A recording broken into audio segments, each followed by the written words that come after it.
When it comes to risk, most of us live pretty straightforward, vanilla lifestyles. Then there is that small group of people who just can't live without pushing the limits and taking risks. Such people seemingly need to undertake activities that would make the rest of us break out in a cold sweat. Whether climbing buildings with no safety gear, dropping from great altitudes without a parachute, or balancing on a wire thousands of feet in the air, these people love undertaking some pretty extreme stunts. Andy Lewis.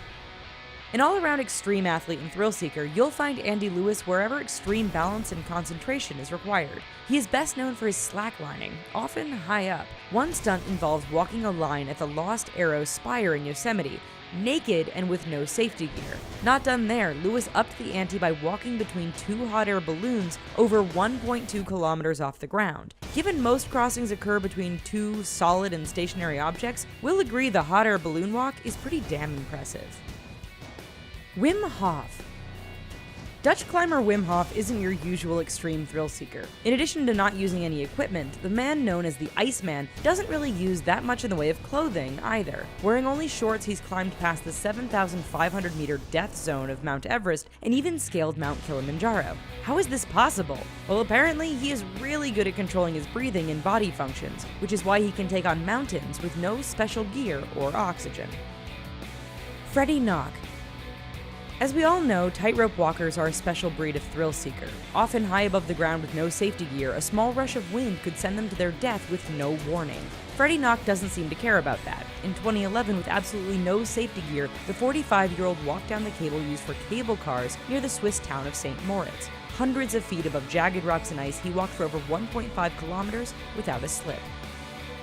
Herbert Nitsch. When you think of daredevils, a lot of people don't think of water. That's where Herbert Nitsch comes in. The Austrian is a pilot by profession, but he's made his name under the waves. You see, Nitsch likes to dive really deep, and all using just one breath. First, he amazed onlookers when he dove to a depth of 214 meters. Not done there, in 2012, he went over 250 meters down with the help of a special sled. Unfortunately, the one blemish on an otherwise spectacular dive was that Nitsch required oxygen just 10 meters from the surface after running into some trouble. Elaine Robert. If you're afraid of heights, look away now. There's a reason Elaine Robert is dubbed Spider-Man. This guy will climb anything, including the massive Burj Khalifa in Dubai. In 2011, the French climber and daredevil started at the bottom of the 2,717-foot-tall structure and worked his way to the very top. As officials didn't want a bloody mess should he fall, Robert was forced to climb while using a harness and rope as a safety precaution. Valery Rozov. When you're an extreme sports base jumper, you'll throw yourself off of anything. Just ask Valery Rozov. The Russian jumper leapt from the north face of Mount Everest in 2013 to mark 60 years since the mountain was conquered by Sir Edmund Hillary. In freezing conditions in the thin air, Rozov's jump took place at an altitude of over 7,000 meters. In fact, the air is so thin that his wingsuit didn't begin to work until after a few seconds into the free fall. Gary Connery.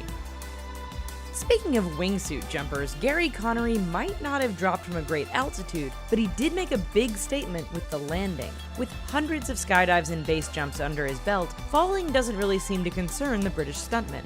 But what about landing without a parachute?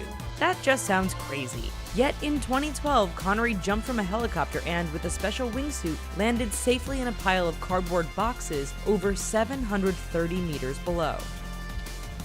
Luke Aikins. Many of you no doubt think skydiving is crazy to begin with. After all, who wants to jump out of a perfectly good airplane? Luke Aikins took that to a whole new level of insanity. The 42-year-old has made a lot of jumps, but recently he made the news by jumping without a parachute on purpose. With viewers watching nervously, Aikins fell over 7,500 meters before landing in a giant net. With that, he became the first skydiver to jump without a parachute and land safely. Felix Baumgartner.